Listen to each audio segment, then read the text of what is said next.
42 करोड़ लोगों का स्वतः सम्मान हो जाता है। भाइयों बहनों, देश के विश्वास को बहाल करने के लिए, भारत की आन बान और शान की रक्षा करने के लिए प्रधानमंत्री मोदी जी ने पूरी ताकत लगाई, पूरे देश को एकजुट करके भारत के विकास के लिए उनका आह्वान किया।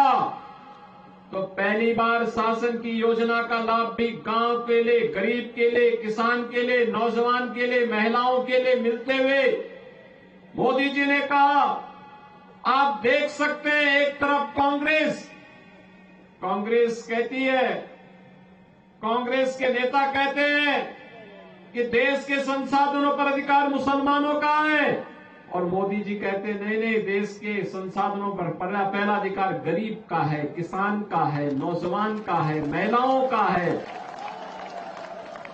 वे तुष्टीकरण की राजनीति करते हैं।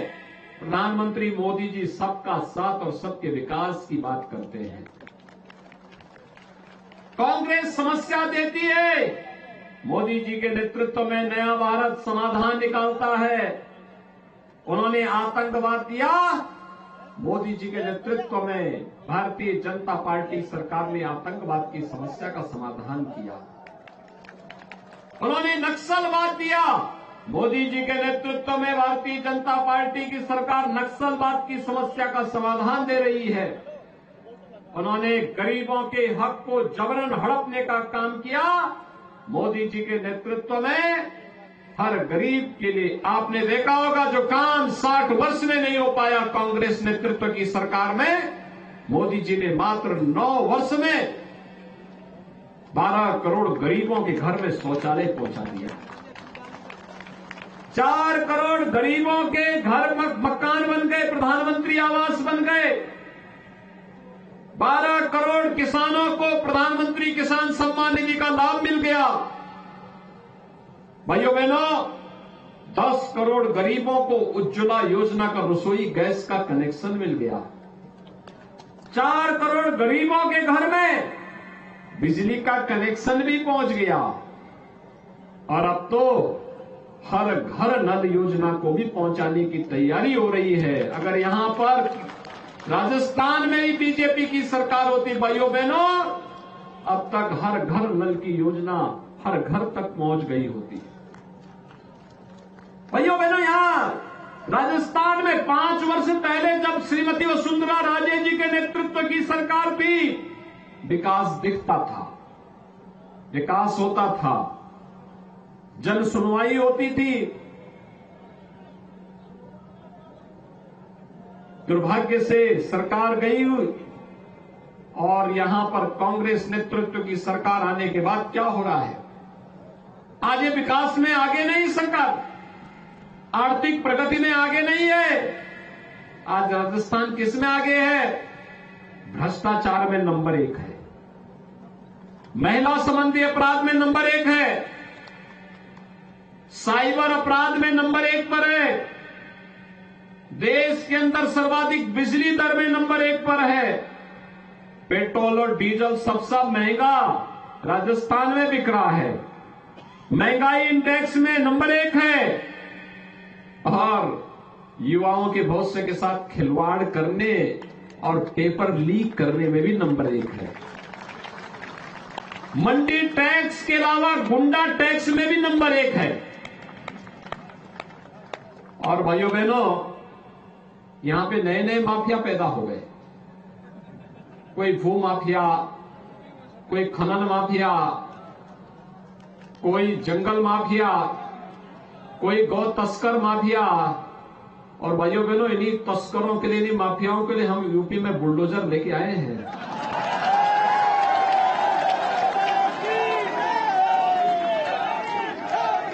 और इसीलिए भाइयों बहनों, आज मैं आपके पास आया हूं आपसे कहने के लिए, ये सरकार विकास भी नहीं करा सकती,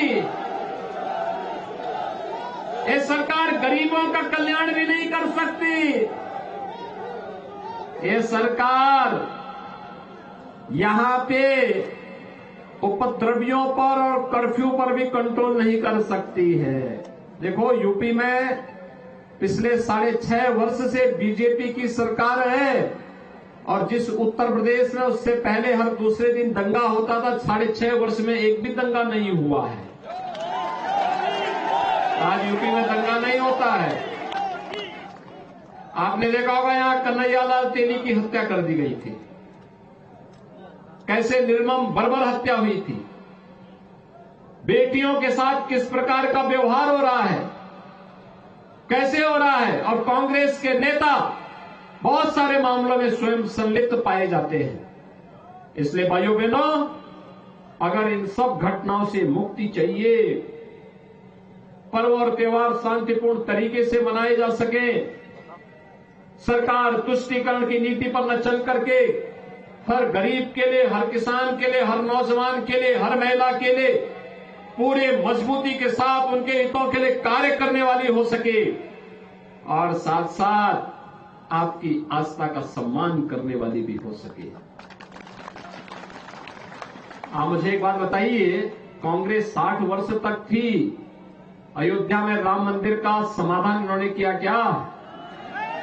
कर भी नहीं सकते। ये तो कांग्रेस तो अपने आप में समस्या है भाइयों बहनों, ये समस्या है।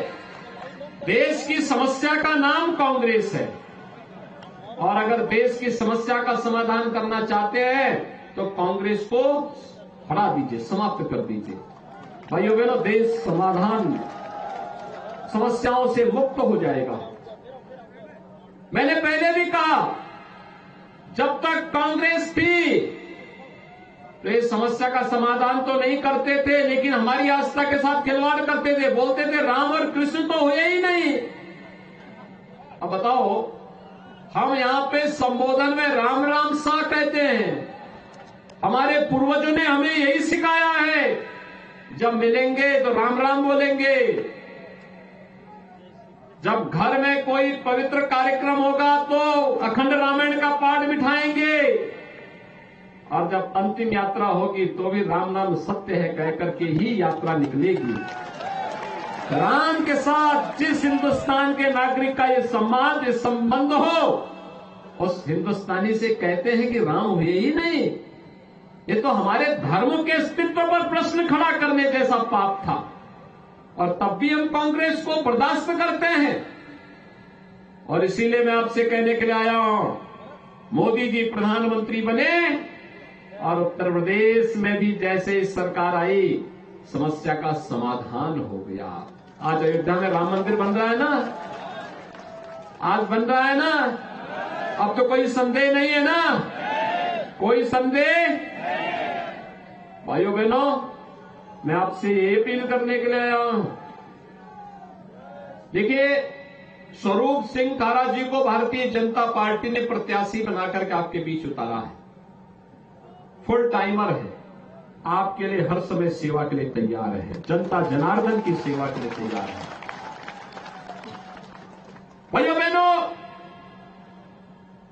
उनके लिए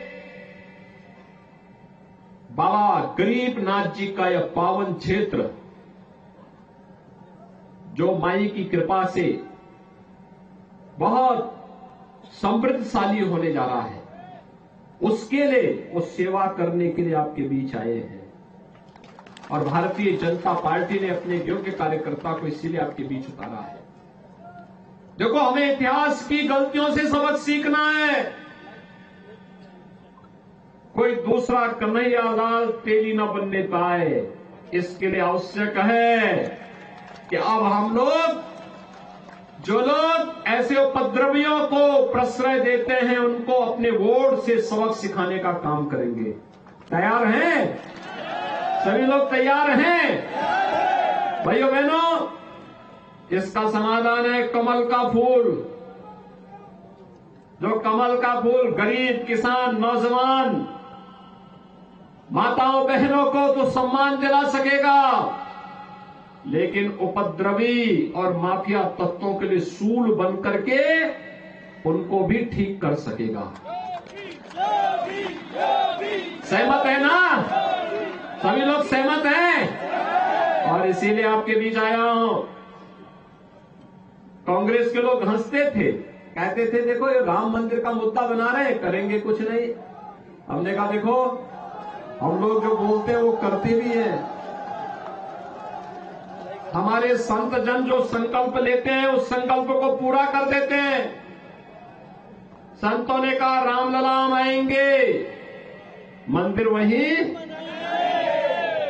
कांग्रेस के लोग हंसे, कहा कैसे बना देंगे, वहां तो पहले से कुछ और है। हमारे संतों ने कहा कि रामलला हम आएंगे, पहले ढांचा, गुलामी का ढांचा जरूर हटाएंगे। हट गया ना। फिर कहा मंदिर अब वहीं बनाएंगे। लोग कहते थे कैसे बन जाएगा, समाधान हो गया ना। आज किसी को संदेह है अयोध्या में राम मंदिर बनने पर?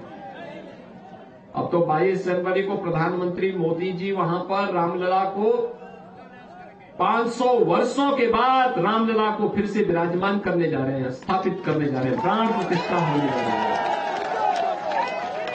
आप मुझे बताओ कि बाड़मेर क्षेत्र से जुड़े हुए, इस शिव विधानसभा क्षेत्र से जुड़े हुए भाइयों बहनों, कितने लोग आप हैं, आप में से अयोध्या जाने के इच्छुक हैं? वाह, आप सबका अभिनंदन। और मेरी आप सबसे अपील होगी, भाइयों बहनों, आप स्वरूप सिंह खारा जी को चुनाव जिता करके जयपुर भिजवाइए। आपका आशीर्वाद इसके लिए उन्हें मिले और भगवान राम का आशीर्वाद आपको प्राप्त हो, इसके लिए अयोध्या ले जाने की तैयारी वह आपको करे। सहमत हैं? सभी लोग सहमत हैं? तो इसीलिए मैं आपसे कहने के लिए आया हूं, और बाकी वहां पे हम लोग स्वागत कर लेंगे। वहां